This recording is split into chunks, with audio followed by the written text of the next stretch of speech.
अगर आप इसी उत्साह में रहोगे तो फिर बात कैसे रखी जाएगी, आप बताओ। आप अगर थोड़ा सा उत्साह थोड़ी देर के लिए कम करोगे और शांत हो जाओगे तभी बात रखी जाएगी, तभी आप तक हमारी बात आ पाएगी। तो मैं अपने प्यारे भाइयों से, साथियों से आग्रह करूंगा कि वो जहां हैं वहीं बैठ जाएं, क्योंकि अगर वो बैठ जाएंगे तो अपनी बात को रखने में थोड़ा सा आनंद आ जाएगा, और अगर नहीं बैठेंगे तो समझ ही नहीं आएगा। कोई किसी को मत कहो, मैं उनसे खुद आग्रह कर रहा हूं कि वो बैठ जाएं। मैं अपने भाइयों से आग्रह कर रहा हूं कि वो बैठ जाएं।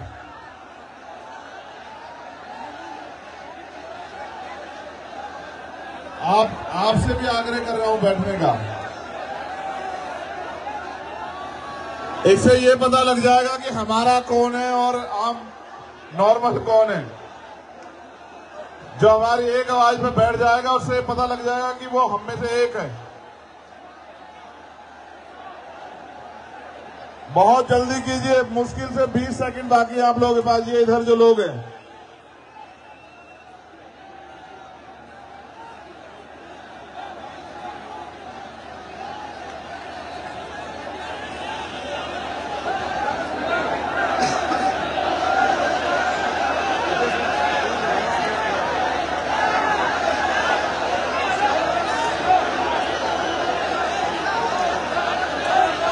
अब जो लोग पंडाल के अंदर हैं उनसे मेरा आग्रह रहेगा कि वो अपने मोबाइल की टॉर्च जलाएं,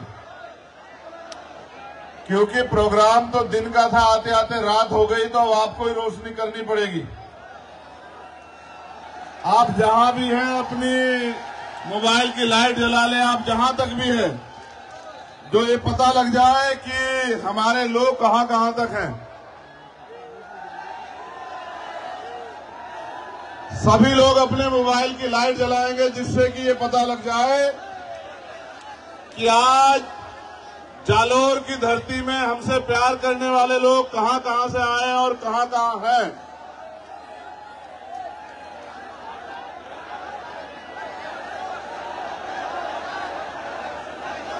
चलो शुरू करते हैं। अभी इन्हें जला के रखो, ये अच्छा लग रहा है। ऐसा लग रहा है भारत चांद पे नहीं गया, चांद जालोर में आ गया।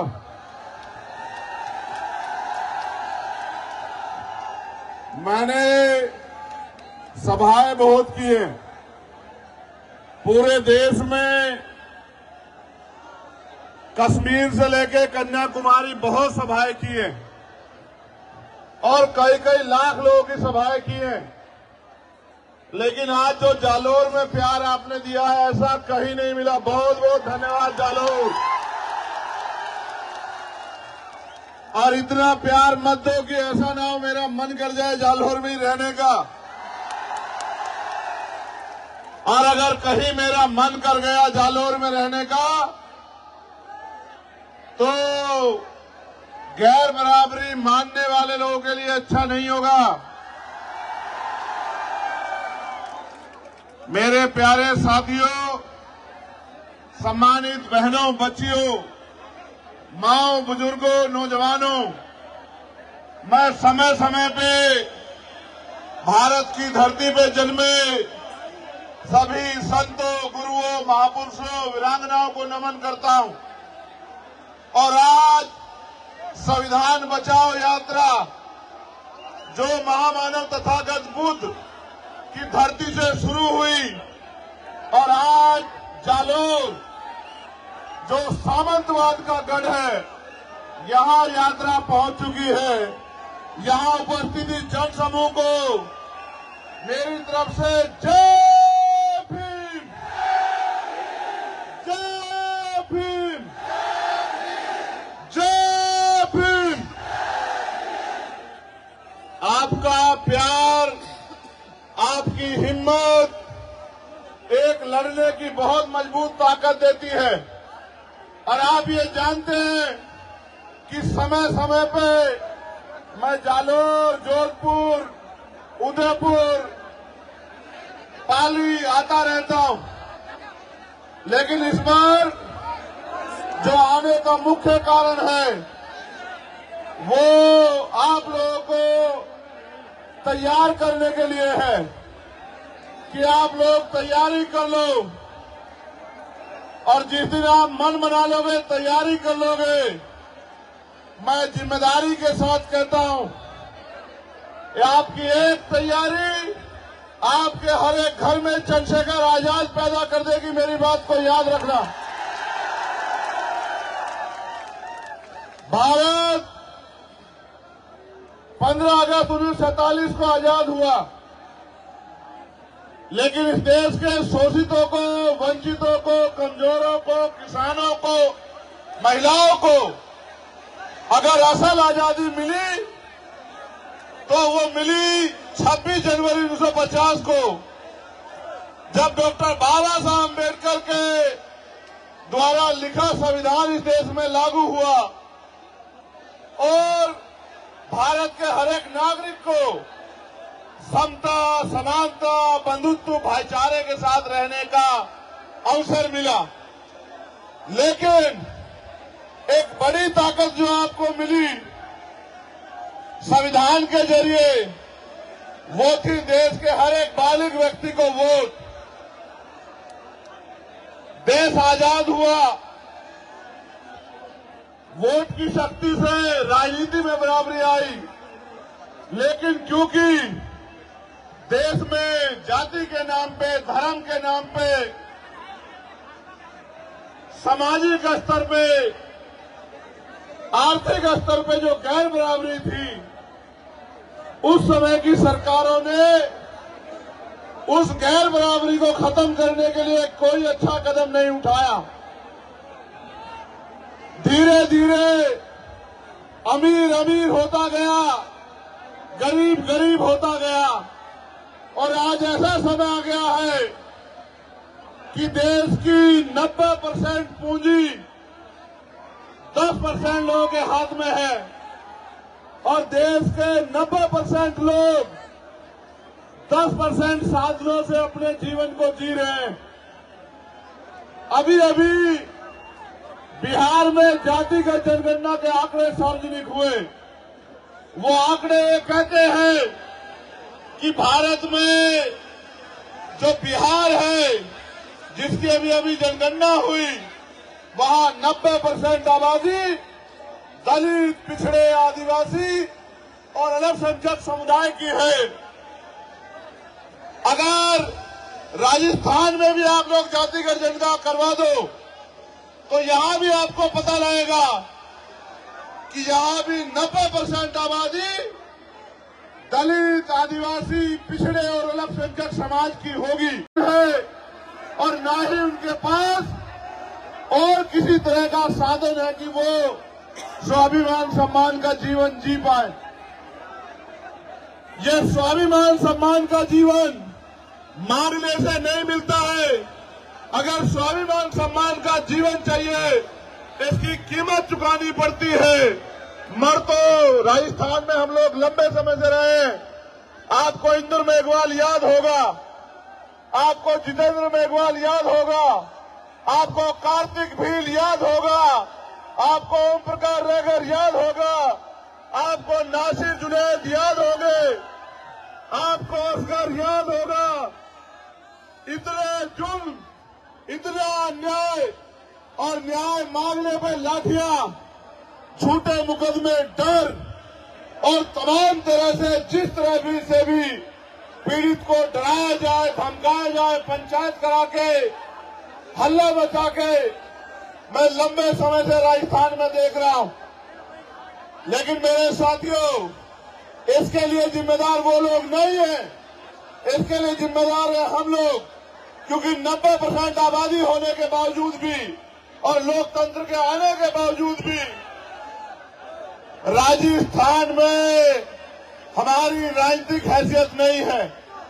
अगर राजस्थान में हम लोग अपनी राजनीतिक हैसियत बना लें तो ना तो हमें अच्छी पढ़ाई के लिए किसी के आगे हाथ फैलाना पड़ेगा, ना रोजगार के लिए किसी के आगे हाथ फैलाना पड़ेगा, ना अपने बच्चों के लिए बड़े बड़े हॉस्टल बनाने के लिए हाथ फैलाना पड़ेगा, ना हॉस्टल में सुविधा देने के लिए हाथ फैलाना पड़ेगा, ना बहन बेटियों की शादी करने के लिए अपनी जमीन गिरवी रखनी पड़ेगी या उधार लेना पड़ेगा, ना ही बीमार होने पे इलाज के लिए हमें किसी की तरफ बेबस लाचार निगाहों से देखना पड़ेगा। अगर आप अपनी वोट को जिम्मेदारी से ये तय करके कि अब आप गुलामी नहीं सहना चाहते, अब सामंतवाद की जड़ें काट के समता, समानता, बंधुत्व, भाईचारे पर स्थापित राज आप लोग लाना चाहते हो, तो मैं पूरी जिम्मेदारी से बात कहता हूं कि इस धरती पे जो आने वाला समय है वो सुनहरा होगा। सुनहरा मेरा वादा है आप लोगों से।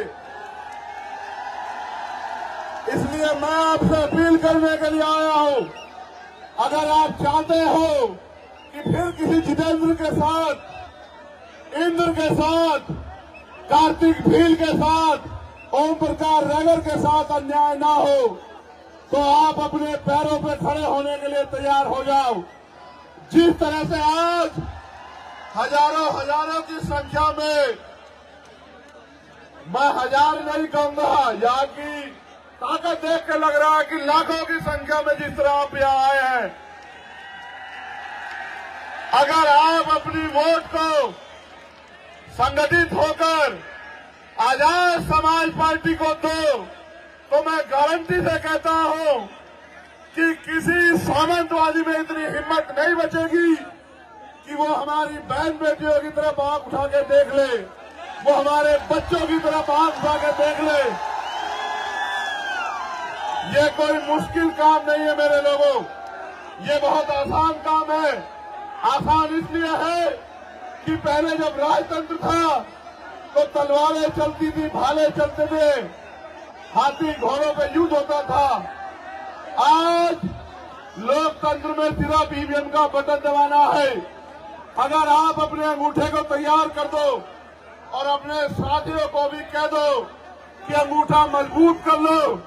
पहले सामंतवादी ये अंगूठा आपकी जमीन लूटने के लिए लगवाया करते थे, आज ये अंगूठा आपकी तकदीर बदलने के लिए लगेगा। अगर आपने फैसला लिया तो मैं जिम्मेदारी से कहता हूं कि आने वाला कल आपका होगा, आने वाला समय कमजोरों का होगा, किसानों का होगा, महिलाओं का होगा, नौजवानों का होगा। इसलिए मैं आपसे अपील करता हूं, एक समस्या भी मेरे सामने रखी गई है। मुझे बताया गया है कि इस क्षेत्र में पानी की बड़ी कमी है। मैं मीडिया के साथियों से कहूंगा कि मेरी बाकी खबर चलाना है ना चलाना, लेकिन मेरी इस बात को जरूर उठाना, क्योंकि ये जन समस्या है और यहाँ के लोग, हर जाति धर्म के लोग इस समस्या से पीड़ित हैं कि सन 1966 में राजस्थान में गुजरात के समझौते से माही बेसिन पर कडाना बांध निर्माण का समझौता हुआ था, जिसमें शर्त रखी गई थी कि सिरोही, जालोर, बाड़मेर के किसानों को खेती के लिए और पीने के लिए 127 टीएमसी पानी दिया जाएगा। कालांतर में बांध का निर्माण हुआ और 132 गांव बांसवाड़ा के डूब गए। 45 किलोमीटर का एरिया राजस्थान का बांध क्षेत्र में चला गया। 2002 में नरेंद्र मोदी ने सुजलाम सुफलाम की कच्ची नहरें 320 किलोमीटर की बना दी और अब पानी नहीं दे रहे, जो हक का पानी बैठता था, जिसका वादा हुआ था 127 टीएमसी पानी का। स्थानीय किसान संगठन ने जब 121 आरटीआई लगाकर उच्च न्यायालय गया तो पता चला 17 जवाई बांध पाली, जितना पानी हर वर्ष बरसात में खंबात की खाड़ी के समुद्र में बहकर जा रहा है, लेकिन राजस्थान के समझौते से माही बेसिन पर कडाना बांध निर्माण का समझौता हुआ था, जिसमें शर्त रखी गई थी कि सिरोही, जालोर, बाड़मेर के किसानों को खेती के लिए और पीने के लिए 127 टीएमसी पानी दिया जाएगा। कालांतर में बांध का निर्माण हुआ और 132 गांव बांसवाड़ा के डूब गए। 45 किलोमीटर का एरिया राजस्थान का बांध क्षेत्र में चला गया। 2002 में नरेंद्र मोदी ने सुजलाम सुफलाम की कच्ची नहरें 320 किलोमीटर की बना दी और अब पानी नहीं दे रहे। जो हक का पानी मिलता था, जिसका वादा हुआ था 127 टीएमसी पानी का। स्थानीय किसान संगठन ने जब 121 आरटीआई लगाकर उच्च न्यायालय गया तो पता चला 17 जवाई बांध पाली जितना पानी हर वर्ष बरसात में खंभात की खाड़ी के समुद्र में बहकर जा रहा है, लेकिन राजस्थान के पश्चिमी जिले को नहीं दिया जा रहा है। और यहाँ के जो केंद्र के जल शक्ति मंत्री हैं भैरव सिंह शिखावत, वो उसमें रंगा डाल रहे हैं। मैं आपसे वादा करके कहता हूं, अगर आपने इस क्षेत्र से, इन जिलों से आजाद समाज पार्टी को ताकत देने का काम किया, मेरा वचन है आपको कि ये जो पानी की समस्या है इसको हम लोग खत्म करके दिखाएंगे। और जो भी इसके बीच में आएगा, चाहे वो मंत्री जी हो केंद्र के या राजस्थान सरकार के, उनको हम विधानसभा लोकसभा में जाने लायक नहीं छोड़ेंगे। ये बात याद रखना आप लोग। मेरे साथियों, आपका जो गुस्सा मैंने देखा, लेकिन मेरी इस बात पे गौर करो। आपकी सारी समस्याएं एक कागज पे लिख के और लिफाफा पैक करके आप मुझे दे दो और अपनी वोट की ताकत से आजाद समाज पार्टी को ताकतवर बना दो। मैं आपको लिख के देता हूं कि भारत के लोकतंत्र में वो शक्ति है, आपकी सारी समस्याएं अगर 6 महीने में हल न करा दी तो मैं राजनीति से त्याग कर दूंगा। मेरी इस बात पे गौर करो। बाबा साहब अम्बेडकर ने कहा कि राजनीतिक सत्ता वो चाबी है जो आपके सारे ताले खोल सकती है, आपकी सारी समस्याओं का हल कर सकती है। और मान्यवर काशीराम साहब ने कहा, जिसका दल नहीं होता उसके पास बल नहीं होता, और जिसके पास बल नहीं होता उसकी समस्याओं का हल नहीं होता। अगर आप अपनी समस्याओं का हल चाहते हो, सीना तान के इस क्षेत्र में जीना चाहते हो, रोजगार चाहते हो, जमीन चाहते हो, स्वाभिमान सम्मान का जीवन चाहते हो, जुल्म जातीय अत्याचार से मुक्ति चाहते हो, तो दोनों हाथ उठा के ऐसे मेरे साथ संकल्प करो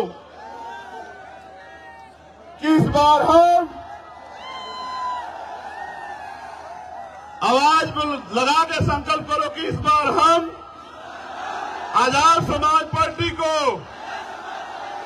अपने क्षेत्र से जिताकर भेजेंगे, ताकत हिम्मत देके भेजेंगे।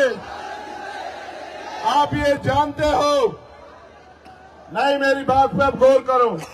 क्या कभी कोई ऐसा मसला हुआ जब आप पे आंच उठी और चंद्रशेखर आजाद ने आपकी लड़ाई न लड़ी हो? पूरी जिम्मेदारी से बताओ मेरे लोगों। आपको पता है, जब मैं जालोर आया 4 बार मुझे यहां से उठा के यहां की सरकार ने दिल्ली भेज दिया, एयरपोर्ट से वापस भेज दिया। 3 बार गाड़ी से लेके गए, 1 बार लेके गए, मैंने उनको वहीं छोड़ा पुलिस के लोगों से, फ्लाइट से बैठा, फिर वापस आ गया। यहां के अधिकारियों ने मुझसे माथा पीट के कहा कि यहां के नेता जिनको ये वोट देते हैं वो उनकी तरफ देखना भी नहीं चाहते, आप किस मिट्टी के बने हो। मैंने उनसे एक बात कही, गौर करना, कि उनका उनसे राजनीति का रिश्ता है, मेरा इन लोगों से खून का रिश्ता है। खून कहीं रहता हो और खून कहीं से भी बहे, खून को खून की आती है। जब तक मैं इस क्षेत्र में, क्योंकि देश तो आजाद लगभग हो गया है, इस क्षेत्र में अभी सामंतवादी सोच के लोग सुधरने का काम नहीं कर रहे। आपकी वोट की शक्ति जहां हमें ताकतवर करेगी, वहां उनको कमजोर भी करेगी। और जब वो लोग कमजोर होंगे तभी उनको समझ आएगा कि किसी कमजोर को सताया नहीं करते। पुणे में एक बार आपसे कहूंगा, अपने मोबाइल निकालें, जहां तक भी आप हैं अपने मोबाइल निकाल के मुझे एहसास कराएं कि आप मुझे कहां तक सुन रहे हैं।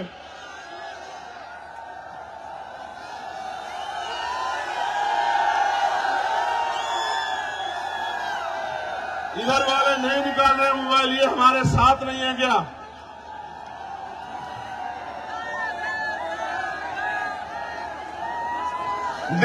ये बीच में कुछ ऐसा लग रहा है कि बीच में लाइट है नहीं, ऐसा क्या है?